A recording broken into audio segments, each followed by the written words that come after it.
in your life.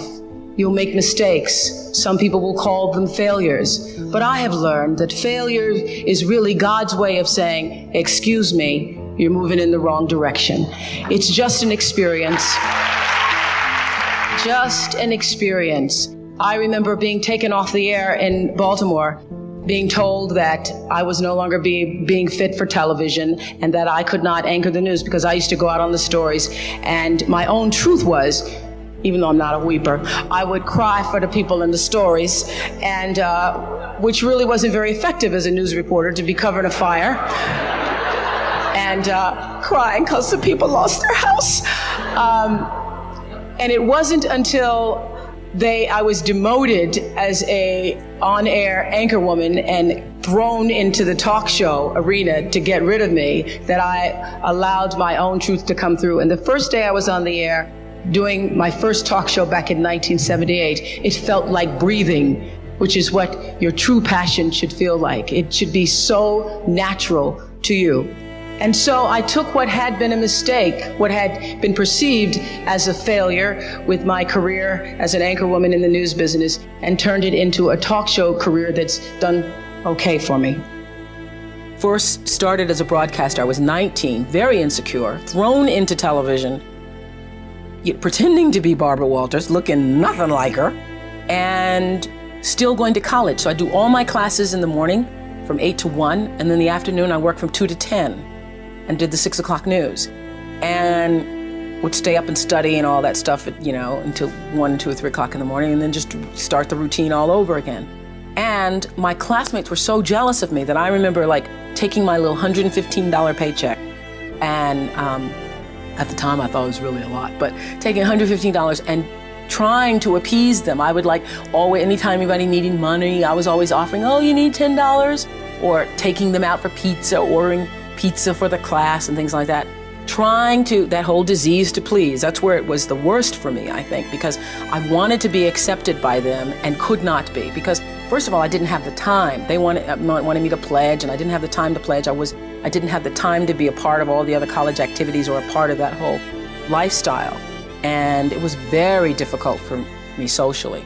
Really one of the worst times of my life, because I was trying to fit in school and be a part of that culture, but also trying to build a career in television. It's very difficult for me to even see myself as successful, because I still see myself as in the process of becoming successful. To me, successful is getting to the point where you are absolutely comfortable with yourself. And it does not matter how many things you have acquired. The ability to learn to say no and not to feel guilty about it, to me, is about the greatest success I have achieved. The fact that I have, in the public side, done whatever is fine. It's all a part of a process for growing for me.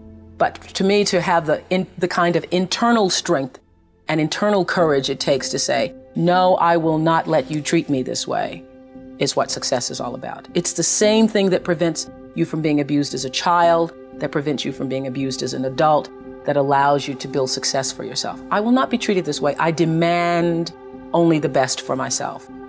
You are worthy to say no.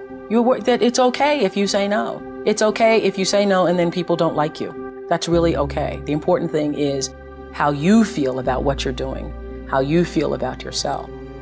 It's a long struggle, though. It's a long struggle. And I'm just hoping that, in the work that I do on the show and the speaking that I do around the country, and that young people who are watching this can get the lesson sooner than I did. Because it's painful, because you keep repeating it over and over and over until you get it right. And what I found is that every time you have to repeat the lesson, it gets worse. Because I call it God trying to get your attention, the universe trying to get your attention. So we didn't get your attention the first time, so we're gonna have to hit you a little harder this time. So I'm still doing it, I'm still learning.